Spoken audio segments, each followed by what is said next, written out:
Selamat siang, perkenalkan nama saya Yohanes Fernandusno, jurusan Sosiologi, kelas A, reguler sore. Di sini saya mau menjelaskan mengenai analisis terkait kapitalis dan monetisasi COVID-19 di Indonesia dan dunia. Yang pertama kita membahas dulu mengenai apa itu coronavirus. Coronavirus sendiri merupakan keluarga besar virus yang menyebabkan penyakit pada manusia dan hewan.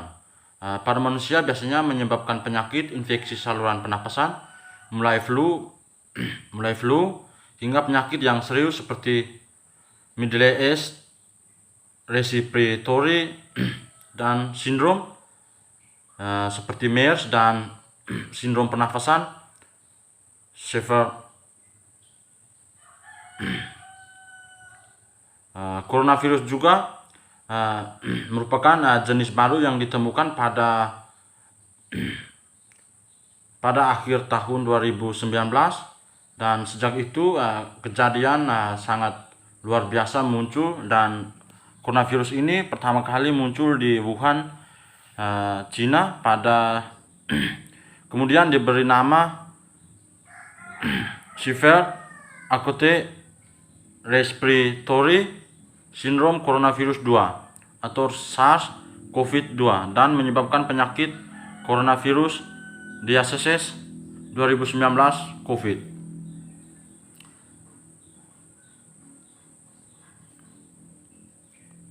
Gejala umum berupa demam, batuk kering, dan sesak napas.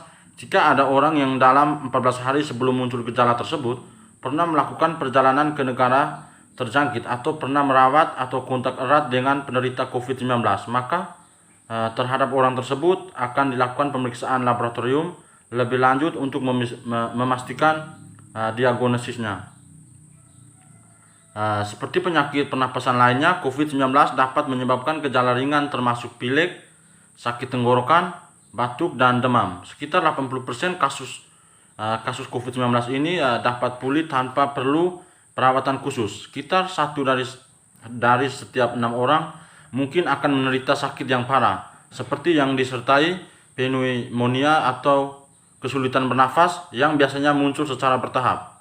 Walaupun angka kematian penyakit ini masih rendah, sekitar 3%, namun bagi orang yang berusia lanjut dan orang-orang dengan kondisi medis yang sudah ada sebelumnya, seperti diabetes, tekanan darah tinggi, dan penyakit jantung, maka mereka biasanya lebih rentan untuk menjadi sakit parah. Melihat perkembangan hingga saat ini, lebih dari 50% kasus konfirmasi telah dinyatakan membaik, dan angka kesembuhan akan terus meningkat.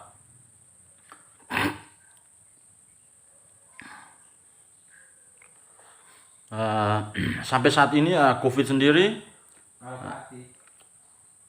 mampu bertahan di permukaan suatu benda, meskipun studi awal menunjukkan bahwa COVID-19 dapat bertahan hingga beberapa jam, tergantung jenis permukaan, suhu, atau kelembaban lingkungan. Namun di sini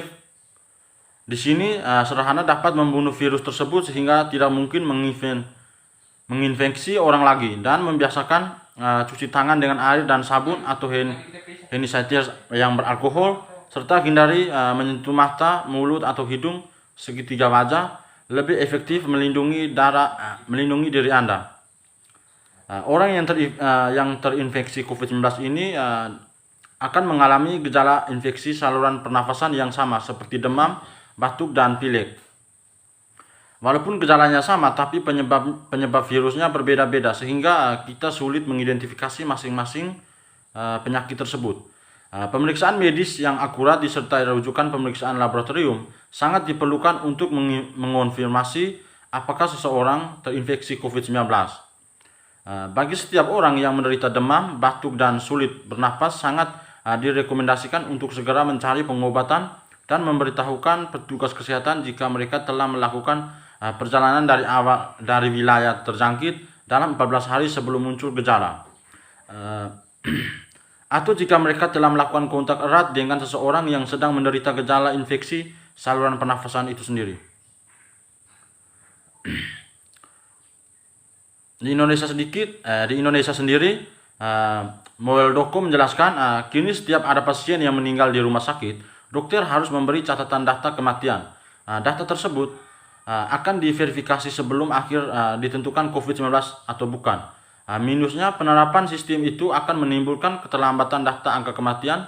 Namun, kalangan dokter tidak terima dengan tudingan Muldoko dan Ganjar. Di media sosial sendiri, para dokter rame-rame menyampaikan protes. Protes juga dilayangkan dokter yang juga akademis universitas 11 Maret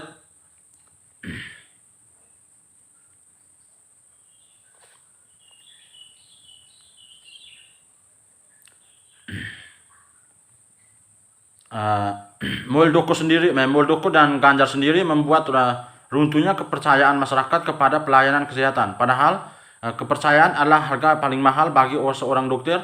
Namun ternyata jika melihat biaya yang harus dikeluarkan untuk pasien yang terkena COVID-19 bisa membuat publik kaget. Tanggapan mengenai isu rumah sakit yang mengcovidkan pasien adalah sebuah berita yang benar-benar meresahkan masyarakat, di mana ada sebagian masyarakat yang beranggapan bahwa adanya rezim-rezim dari bidang kesehatan yang memanipulasi berbagai data. Apa yang mereka pikirkan itu hanyalah opini belaka yang dapat menjerumus bidang-bidang kesehatan dan dapat menurunkan reputasi para dokter serta bagaimana dengan pelayanan kesehatan bagi pasien COVID-19 itu sendiri. Di mana rumah sakit selalu memegang teguh dan melaksanakan pelayanan kesehatan berdasarkan ketentuan peraturan perundang-undangan dan protokol kesehatan yang ditetapkan oleh pemerintah Indonesia sendiri. Menurut saya ketentuan tersebut sudah dijalani oleh tenaga medis dengan semaksimal mungkin.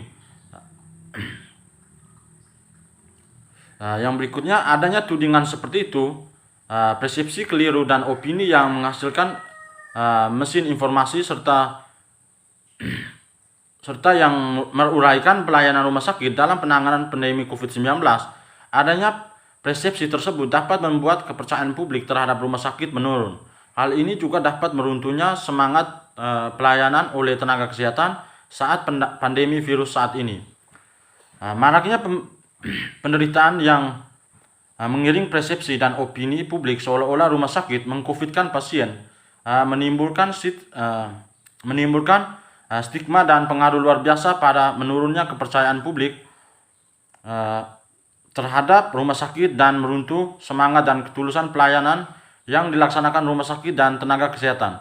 Hal ini dikhawatirkan serta dapat menimbulkan dampak negatif bagi dokter sendiri dan masyarakat dalam melihat COVID-19 itu sendiri.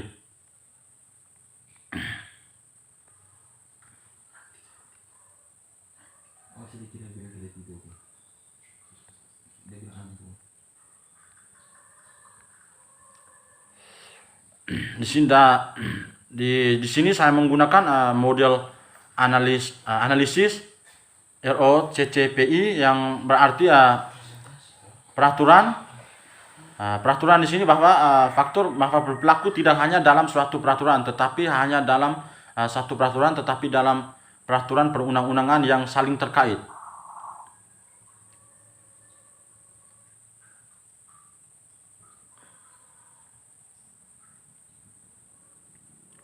Yang berikutnya, komunikasi. Faktor peran yang berwenang atau aparat dalam mengambil langkah-langkah apakah sudah memadai atau belum untuk mengkomunikasikan peraturan perundang-undangan kepada pihak yang dituju. Bagaimana peran komunikasi massa di tengah COVID-19, di mana di tengah pandemi COVID-19 ini, komunikasi merupakan langkah yang penting guna menyampaikan informasi yang dibutuhkan seseorang masyarakat. Komunikasi menjadi kepentingan lain dalam menghadapi COVID-19 ini dengan kebijakan pembatasan sosial. Maka komunikasi massal menjadi sebuah pilihan untuk menyampaikan informasi kepada publik. Menanggapi berbagai persoalan yang timbul akibat pandemi COVID-19 ini, contohnya di sini mengenai Ganjar soal isu COVID-19. Pasien komunikasi publik menjadi pilihan terbaik dalam proses interaksi sosial yang harus tetap berjalan di tengah pandemi.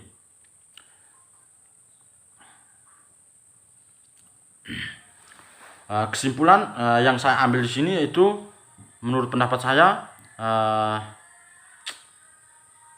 tanggapan rumah sakit yang mengcovidkan pasien adalah sebuah berita yang benar-benar meresahkan masyarakat, di mana Ada sebagian masyarakat yang beranggapan bahwa adanya rezim-rezim dari bidang kesehatan yang memanipulasi berbagai data.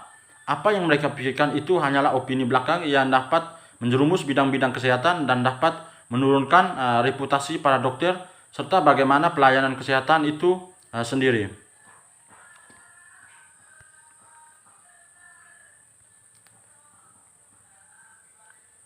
Mungkin itu saja dari pembuatan video ini.